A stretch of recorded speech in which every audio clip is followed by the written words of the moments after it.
Hello, in this video I'm gonna show you how to install Microsoft Edge browser on your Samsung Galaxy Tab A8 2021.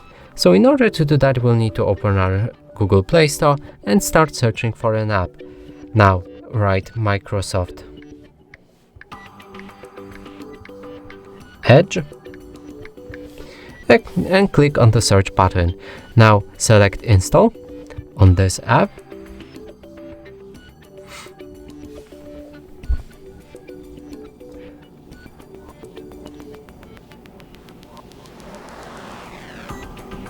When it's done, we can open the browser, and from here we can sync our other devices like our computer or our other smartphone with this browser.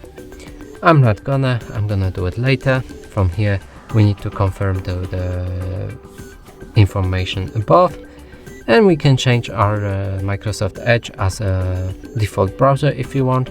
I'm not gonna do that. And from here we can already start using our browser however we want.